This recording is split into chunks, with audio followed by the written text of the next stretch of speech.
You're listening to the Everything Jewish 10 Minutes at a Time podcast, where you'll learn about every Jewish topic imaginable in about 10 minutes. Now, before we get started, let me give my usual disclaimer. My Hebrew pronunciation is about as reliable as autocorrect when you're trying to text "on my way," and it insists on omelet whale. I'm an AI voice, so sometimes Hebrew words come out perfect, and sometimes they sound like a Wi-Fi password. Please forgive me. Today's topic is Gematria, the Jewish mystical practice of assigning numerical values to Hebrew letters and finding meaning in those numbers. It's kind of like Sudoku meets theology, with a dash of Da Vinci Code thrown in for spice. If you've ever wondered how rabbis, mystics, and even casual Torah commentators can pull deep spiritual insights out of what seems like basic math, Gematria is the secret sauce. So grab your calculator, or maybe just your imagination, because we're about to dive into the Jewish numbers game that has fascinated people for centuries. Gematria works because Hebrew letters double as numbers. There's no separate set of numerals in biblical Hebrew. Instead, Aleph is 1, Bet is 2, Gimel is 3, and so on. By the time you get to Yod, you're at 10, then it jumps in tens until Kuf hits 100, and so forth. This means every Hebrew word has a built-in numerical value. For example, chai spelled with chet, 8, and yod, 10, adds up to 18. That's why Jews love giving donations in multiples of 18. It's literally giving life. It's the Jewish version of a lucky number, like how some people think 7 is special, or Taylor Swift's fans obsess over 13. Gematria turns language into math, math into symbolism, and symbolism back into meaning. It's not about solving algebra problems, though. It's about finding patterns and hidden connections in sacred texts. To many, it shows that nothing in Torah is random, not even the spelling of a word. Some of the coolest examples come from Torah commentary. Take the Hebrew word for Messiah, Mashiach. Its numerical value is 358. Now here's where Gematria lovers get excited. So is the word Nachash, meaning serpent. On the surface, those two words seem worlds apart, but Gematria suggests a hidden connection. Redemption comes by confronting or transforming evil. That's deep stuff. And it shows how Gematria opens doors to layers of meaning you'd miss if you only read the plain text. Kabbalists, especially in medieval Spain and Safed, loved this kind of interpretation.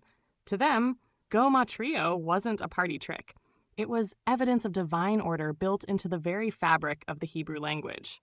Imagine opening a Marvel movie and realizing the number of explosions equals the number of Avengers. Suddenly, you think the director planned it all along. That's how Gematria readers feel when they see a word's numerical twin unlocks spiritual secrets. But Gematria isn't just mystical. It also became cultural shorthand. Remember chai equals 18? That's why Jewish wedding checks or bar mitzvah gifts are often $18, $36, or $180. It's like saying, here's some life and here's a little more life. In modern times, 613 is another famous Gematria number. It's the count of mitzvot, or commandments, in the Torah. Whether or not you've tallied them yourself, Jews toss around 613 like shorthand for all of Judaism. In fact, a bagel shop could sell 613 bagels and advertise it as a mitzvah. Pop culture has picked up on it too.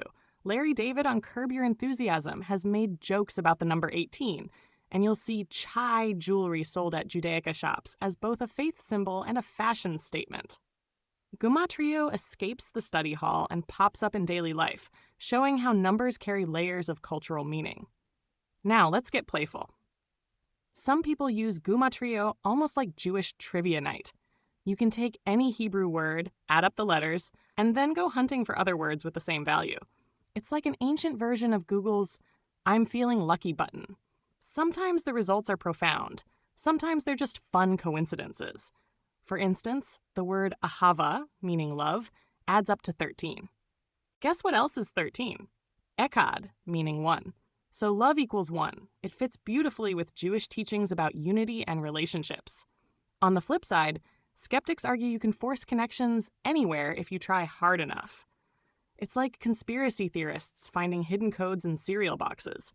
Is it divine design or just human pattern seeking? Depends on how much you trust the math. Still, The fact that people have been doing this for thousands of years says it clearly scratches a deep intellectual and spiritual itch. Historically, Gematria wasn't unique to Jews. Greeks had isopsephy, where letters also stood for numbers, and early Christians occasionally dabbled in number symbolism too. Think about the number of the beast in Revelation, 666. It's a kind of Gematria pointing at Emperor Nero. In Jewish tradition, though, Gematria flourished, especially in rabbinic and mystical circles. The Talmud uses Gematria here and there, mostly for homiletical points rather than legal rulings.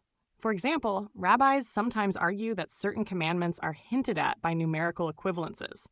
Medieval commentators like Rashi occasionally sprinkle Gematria in their Torah commentary, though more playfully than systematically.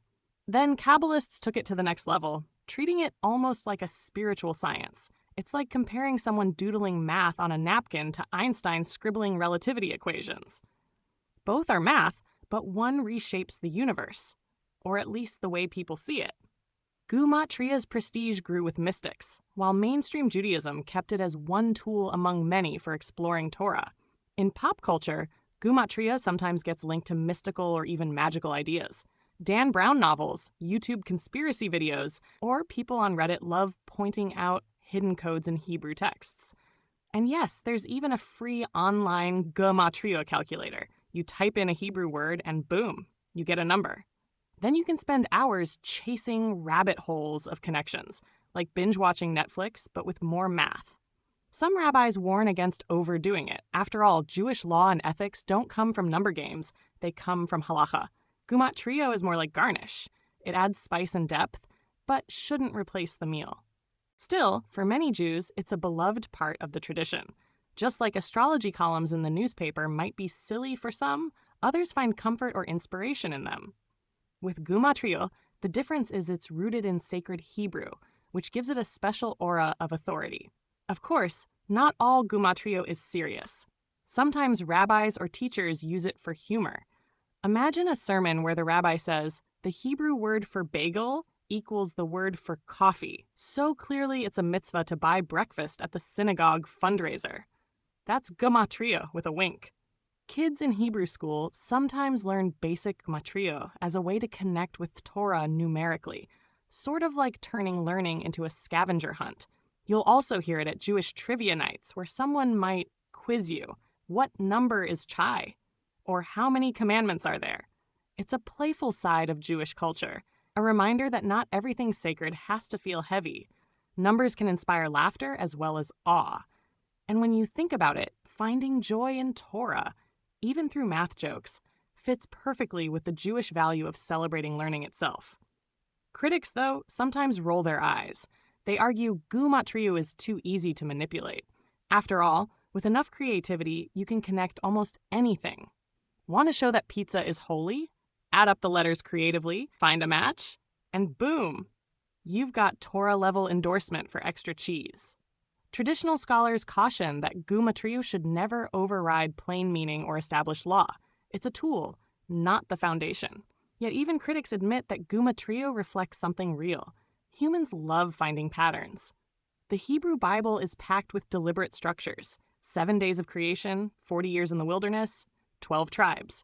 Numbers are already part of the narrative fabric. Gematria just amplifies that pattern-seeking instinct. And for those who believe Torah is divine, it offers one more glimpse of hidden order. Whether or not you buy every calculation, Gematria's endurance in Jewish culture shows it meets a real need, to feel the text is alive and endlessly rich. So to wrap it up, Gematria is the Jewish art of finding meaning in numbers. From chai and 18 at weddings, to 613 commandments, to mystical connections that wow Kabbalists. It's a practice that blends math, language, and spirituality.